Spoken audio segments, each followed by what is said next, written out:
Hey everybody, Leah Klett here with the Christian Post, and I'm so honored today to be joined by Eric and Kameron Swithin. They're behind the brand new faith-based documentary, Show Me Your Glory. Eric, I want to start with you. Show Me Your Glory.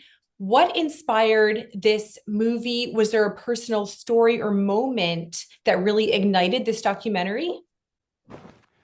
Absolutely. It's been a work in progress for almost 20 years, actually. When I was a United States Marine serving in Iraq, I came back and had a crisis of faith. What I had seen and what I had done over there just did not jive with my faith in God. And shortly after that, we had the Indian Ocean earthquake and tsunami that killed 250,000 people, which exacerbated my crisis of faith. And so I needed answers. As a Christian, I needed to dive deeply into what we call in philosophy the problem of evil. If God is truly good and he's all powerful, why is there so much evil and suffering in the world? So it sent me on a 20-year-long journey. And then one day in my quiet time, I really felt utterly compelled to make this film and to dive into the intersection between human suffering and the supernatural. And then simultaneously, she started getting those jives too. Yeah. And when we hear the same thing, it's usually green light time. It's time to do it. Exactly. So when we're in unity about a vision, we know it's the right time. Yes, exactly. Kameron, it does examine if God is loving, why does he allow suffering? I think that's something that every human struggles with. How did you approach this tension, both theologically and emotionally? Because you pull from the minds of some really great theologians and scholars for this documentary. Yes, of course. First and foremost, Eric and I are ministers. The heart of everything we do is ministry. We love God, and every day we wake up and we say, okay, God, who do you want us to love on today? Who do you want us to pour into today? And what we see in ministry so much is we see people that are truly struggling to understand how God loves them. Like they're in the pit of despair, and they say, okay, you keep telling me that God loves me, but I don't believe you because of how he is allowing me to suffer. And I don't believe that he does all these amazing things because I've never seen him do something amazing. So that's how God really pulled us in. He said, okay, you've been preaching the Bible to these people for a very long time, for years. Now I want you to show them. I want you to show them through stories that I am real. Jesus Christ is King. And that even when I don't give them the miracle that they pray for, that I still love them and that I have a good purpose behind allowing their pain and their suffering, that their suffering is not for nothing. And we wanted to bring in the theologians, and we also wanted to bring in the heart. Like, people aren't going to believe the theology if they don't see how God moved in other people's lives. There are a couple different stories in this documentary. There are 8 of them where the supernatural crashes into human suffering, is I think what you guys say. Were there any stories that particularly stood out to you or left a lasting mark? Absolutely. We break it down into 3 categories: supernatural healings, supernatural encounters, and then those that responded supernaturally when they didn't get the miracle that they prayed for. And what's interesting is I always ask people that have screened the movie, like, who is your favorite of the 8? And it's almost always someone different. And what I've noticed is the one that impacts me the most is Sarah, because Sarah has such a similar story to me. And the theme is that no one is too far gone to be saved and rescued. And that resonates with me because of my past and just how far gone I was. I was absolutely destined for death, an early death, or prison. Absolutely. And I love Sarah's story. And I love the stories about the supernatural encounters and the miraculous stories about God healing. And there was nothing in between between the sickness and the healing. It was just divine God intervention. I love those stories. But the one I love the most is the one story in the film, which we actually spend the most amount of time on this story, where the person did not receive the miracle that they prayed for. And yet through all the interviews that we did, through all the witnesses, God moved in supernatural ways because of how they responded to the suffering, to the pain. Lives were changed and touched and continue to be touched to this day, even though this story took place 8 years ago. Eric, what did you learn about God throughout the process of creating this documentary, hearing these incredible stories? To come full circle, I mentioned earlier that I had a crisis of faith, seeing all the suffering that I saw. And in fact, the last time you and I had a conversation was right around the time that my dad was suffering and agonizing in pain from cancer, and he since passed away. And so, seeing all this type of suffering, especially as a minister, right? We see so much of it. I've prayed for so many people to be healed and they died. I've also prayed for a lot of people who received miraculous healing and these types of things too. But by and large, we are exposed to so much suffering. Mm-hmm. But what I can say after 20 years of searching for answers and scouring through the book of Job and asking all the really difficult questions, in fact, now for quite a while, I've been studying in my doctorate, and part of my study, one of my main emphases is to try to answer these questions and to grab a hold of something. And I can honestly look you in the eyes and tell you that I'm not in a crisis of faith anymore.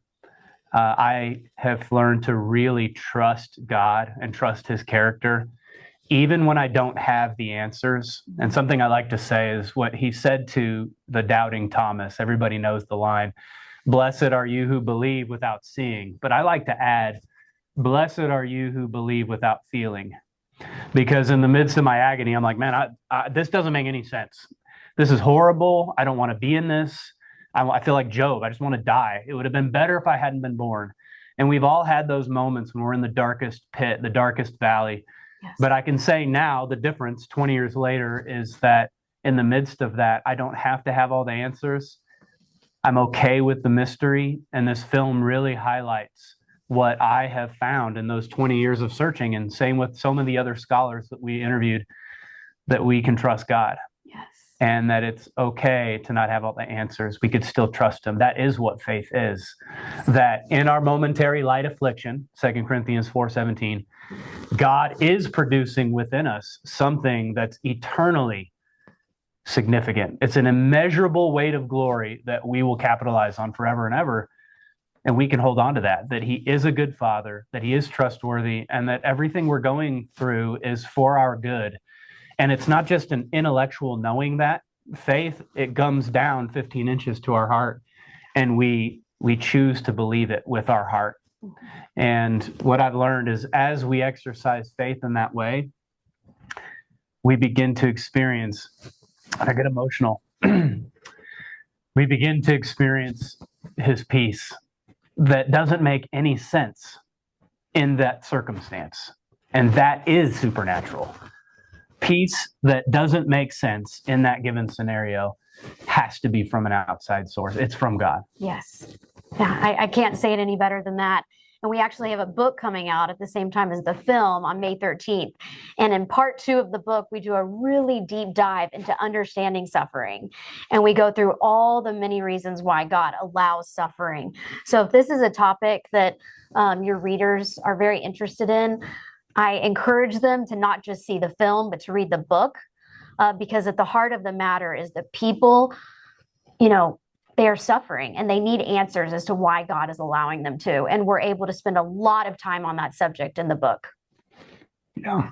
And truth be told, we have evidence-based miracles in the film. The film is fantastic. Like if you're a skeptic or if you're a seeker, or if you're a saint, you already believe. You'll be encouraged if you're a saint. If you're a seeker, you're going to find some serious answers. If you're a skeptic, you're going to be really challenged to follow the evidence. And I think it'll change your mind in many ways.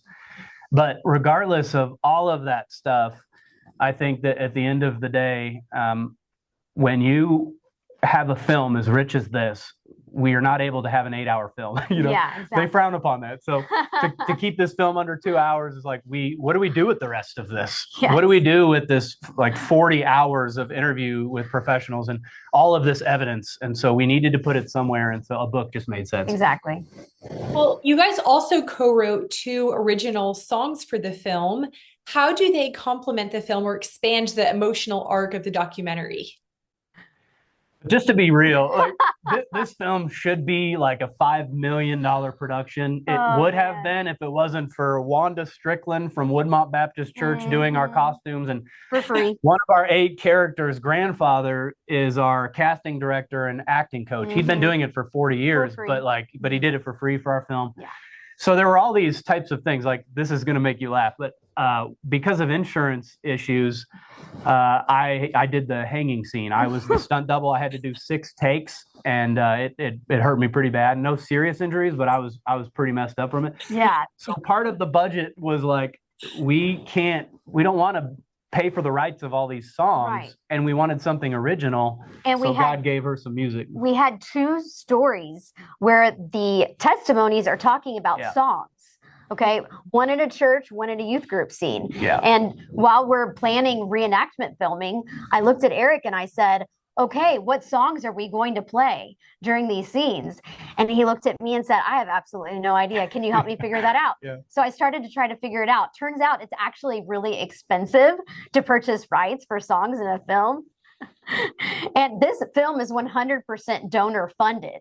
You know, it's not like we can just call an investor and say, hey, I need another 50 grand. So God made it clear that we would have to write these 2 songs for these 2 scenes. And he just, again, moved in miraculous ways. I am not a songwriter, but I begged God for help, and he literally put these songs into my mind. I'm not even kidding. Yeah. And I sang what he put in my mind to some friends, and they helped us finish the songs, and the rest is history. It's beautiful. The songs have turned out beautiful. Well, and you need to know, like, what's special too is when we were capturing a lot of these shots, especially these 2 scenes with the songs, you're not seeing actors act. You're seeing regular people, like friends and family members, genuinely worshiping. Yeah. And in fact, there were 2 moments on set I can think of where we kept the cameras rolling, but we all sat there and we literally wept. We wept because the power of God was in the room. It was a moment where we all felt his presence, and we knew, like, this is holy. Like, this is truly holy. Like, he's here right now, but look at what he's done for this person. Like, he's radically changed their life, or he's radically healed them, or even though they didn't get their miracle, he has radically moved in ways that we just could never comprehend. So with those 2 songs in particular, like, I remember one of them, the youth group scene, where it was about 3 hours of filming, and the people around the circle were legitimately worshiping God. It was pretty cool. With this song that God just, praise God, put into my mind a few days prior. A beautiful song. Yeah. Wow. That is so cool. I love the practical aspect of that, but also how God was in it the whole time. Right. Exactly. Yeah. And as she said, you know, we're completely fundraising all of this. So it's a $5 million film done for a fraction of that. Yeah. And all the proceeds, 100% of the proceeds, not 98, but 100% of the proceeds go towards our ministry to raise up missionaries for the darkest places on earth, and also to end the fatherless epidemic through Christ-centered mentorship. So we had to be really creative in finding ways to make this thing happen. Craft services, right? You know, you think of $7,000 in food and Scooby snacks on set. Nope. We had ladies from the Baptist church bringing crock pots and cooking us all kinds of yummy food every day. And it was the best. I mean, it's like, perfect. honestly, I don't know if we'd ever do it any other way. Hope we don't have to. Yeah. So what are some misconceptions you guys saw about suffering while creating this documentary? It seems like in different denominations, there's different perspectives on God's role in suffering. What is Satan's role in suffering? What were some common themes that you guys saw? Yeah, as I mentioned, this is something I've been studying deeply forever, and we have to use the brains that God gave us, and we need to use logic and deduction to come to certain conclusions about God and his character. And here's the gist of it, the cliff notes, so to speak. Either you forfeit God's sovereignty and say he's really not in control, Satan's in control, and he really doesn't want this suffering to take place, which I think is not okay. To say that God is lacking in power and that he's not in control is not okay. Right. That's bad theology. Right. And that is something we have to be very careful about. Right. And I think a lot of people have done that in order to explain away bad press because of human suffering and where is God in it. Or you have to say that God did it. Or you have to say that God allowed it. So God is fully sovereign. He's fully in control of every electron. He allowed it or he did it. But either way, he's culpable. Okay, well, that whole argument is defeated unless a person can prove, and listen carefully, unless a person can prove that God does not have a morally sufficient reason, an eternally morally sufficient reason for allowing it. So he's not a bad guy if he has a morally sufficient reason for allowing it. And we're just little pawns on the chessboard. We see three-dimensional, and we can see maybe one or two steps ahead. Mm-hmm. He stands outside of time and space, and he sees 5 bajillion steps ahead. And that's the theme of the book of Job, is he doesn't come up to Job in chapter 38 and go, come here, buddy, let me put my arm around you, son, and comfort you. Mm-hmm. He's actually correcting Job. He says, brace yourself. It says God showed up in a whirlwind and he told Job, brace yourself. I'm going to speak to you. And he corrected Job. Why did he correct Job? And what did he say? He said, were you there when I formed the earth? Were you there when I led the Leviathan around like a little puppy on a leash? In other words, you don't have my mind. You couldn't even begin to comprehend what I'm doing. Right. You either trust me or you don't. Right. And that's faith. Faith is not this calculated thing where we have to understand all the mysteries and understand everything. With what we're given, God has given us enough to trust his character and trust his plan for eternity. And we have to decide to put our faith in him and trust him, even when we don't understand. Exactly. So in the process of making this film, to answer your question in a roundabout way, that was really what we were fleshing out, is we want to maintain that God is perfect, sovereign, all-powerful, all-knowing, all good, all present. He has everything God should have. Yeah. However, he is allowing things to happen that are really ugly and really hard to wrap our brains around. And it's okay to not understand everything because we're not God, but he's worthy of our trust. And he has a good purpose for allowing the pain and suffering that he allows. Many purposes. Yeah, many, many, many purposes. That's right. Most of which we will not know until we are in eternity in heaven with him. And we have to trust that because his character is flawless. He is worthy of our trust. Persecution and suffering is miracle growth for the faith and for the Christian faith. And I just returned from Pakistan and was able to share the gospel there and see hundreds of people come to know the Lord. And the cost of being a Christian there is infinitely higher than here. Mm-hmm. And yet they're hungry for God. Like their passion, I mean, far surpasses what we see here in the States. And so I also see that in human suffering. My dad, for example, I mentioned earlier on this meeting that my dad was suffering and dying from cancer. Well, and in his dying breath, he said cancer was the greatest thing that ever happened to him. Mm-hmm. Like, wait, like, how's that great? Well, he was reconciled to a loved one, but more than that, he met God. Yeah. So he wouldn't trade it. Like, yes, this was horrible. And yes, I'm dying young, but I now get to live forever because of this. I don't think I would have ever been humbled to the point that I needed to be humbled to in order to cry out to God and give my life to him. And we see these stories again and again and again. If we'll embrace suffering and understand that there's purpose behind it, meaning behind it, and that everything is for the good of those who love God and are called according to his purposes, Romans 8:28.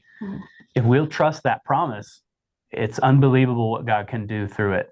Yeah. And we also learn that suffering is what births the supernatural. Right. Would there be supernatural? I mean, what kind of supernatural stuff would we see if there wasn't human suffering? It's like your milk jug is filled up miraculously. Like, no, it's in our darkest hour that we're crying out to God for a miracle, and we get to see it sometimes. There's miracles happening all over the world. There's hundreds of millions of testimonies of the miraculous today, people that are alive today that report seeing or experiencing it themselves. And I'm excited to show people through our film, Show Me Your Glory, by making God known to the people that come to see the film, by them seeing these stories. where we put God and his love on display. And I'm especially excited for them to see the good that has come from that one story where they didn't get the miracle that they prayed for. We show them through all these testimonies, through all these interviews, how God moved, even though their prayer was not answered the way they wanted it answered. And I'm excited for people to see that. Thanks for watching. If you enjoyed this video, please like and subscribe for more Christ-centered journalism.